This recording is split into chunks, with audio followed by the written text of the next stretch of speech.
Welcome back to Teshkid FX for another Vechain price prediction update, and in this video I'll be giving you the latest developments that have been happening on the Vechain chart and also give you the short-term and the long-term scenarios that I'm expecting to play out. And before I kickstart the video, make sure that you give this video a thumbs up, subscribe to the channel, and also check out the channel membership. And allow me to kickstart the video here on the 1 hour chart by first giving you a brief of what has been happening and also give you the short-term scenarios, where you can see that Vechain has made its lower low at around the $0.015 mark, and after seeing that lower low, we started a very nice bounce to the upside in a move that has been obeying the Elliot wave structures, where you can have these as a first wave to the upside, then a wave 2, a wave 3, then a wave 4, and then a wave 5, completing the formation of that higher Elliot wave count 1 to the upside. And after seeing the formation of a higher Elliot wave count 1, whatever we expected next is the formation of a corrective structure in the formation of a second wave. And after seeing the formation of that wave 2, we expected a very nice bounce to the upside in the formation of this wave 3,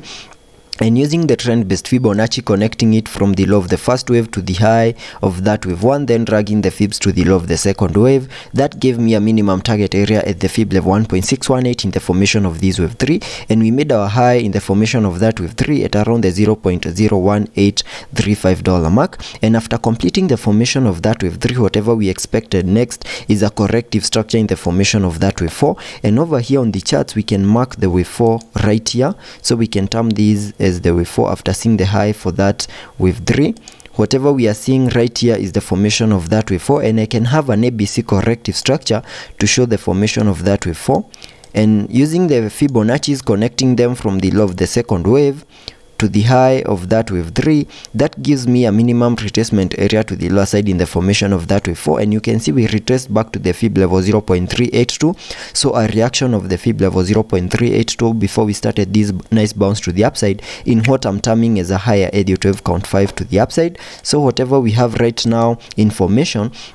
is that wave 5 to the upside, and using the Fibonacci's once more, the trend based Fibonacci, we can get to see whether this wave 5 has done the minimum that we expect a wave 5 to the upside to do by connecting the trend based Fibonacci from the low of the first wave to the high of that wave 1, then dragging the fibs to the high of that wave 3, and that gives me a minimum target area to the upside in the formation of that wave 5 at the fib level 0.618, and that perfectly lies at around the $0.01923 mark. And this is what is going to give me the short-term scenarios that I'm expecting to play out. Now that we have not fully maximized our target area in the formation of this wave 5, there are chances that Vechain might continue pushing a little bit higher, also given that we have the support of the 20-day MA for us to continue pushing higher, get maybe to this key area of resistance at around the $0.0193 mark, and at that point we can make the high for that higher Elliot wave count 5 to the upside. And once the high for that wave 5 is in, then we can term this whole structure to the upside as a first wave to the upside. That is a complete impulsive movement to the upside, and once that plays out and we see the high for that wave 5,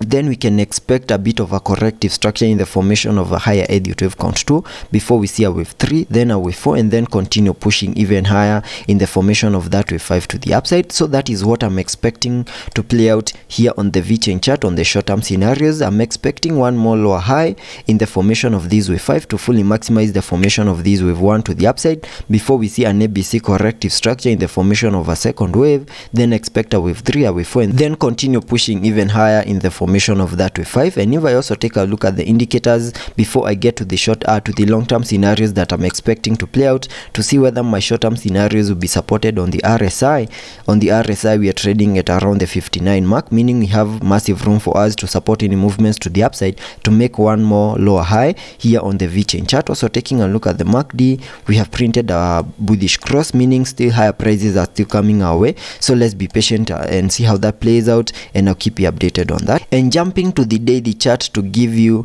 the long-term scenarios that I'm expecting to play out here on the Vechain chart. Here on the daily chart, you can see I have this Elliot wave structure right here in red, where you can see that from these low prices that we had been trading within, we saw a very nice bounce to the upside, making it to an all-time high at around the $0.28 mark in what I'm terming as a higher Elliot wave count 1 to the upside. And after seeing the all-time high, we started the bear market, where we had been seeing low prices in this ABC corrective structure, which took us back to around the $0.015 mark in what I'm terming as a higher Elliot wave count 2. And after seeing the formation of a higher Elliot wave count 2, whatever we expect next on the long-term scenarios is an impulsive wave to the upside in the formation of that wave 3, and using the trend-based Fibonacci we can sketch out a minimum target area to the upside in the formation of that wave 3 at the Fib level 1.618, and that perfectly lies at around the $0.46277 mark. So let's be patient and see how that plays out, and I'll keep you updated on that.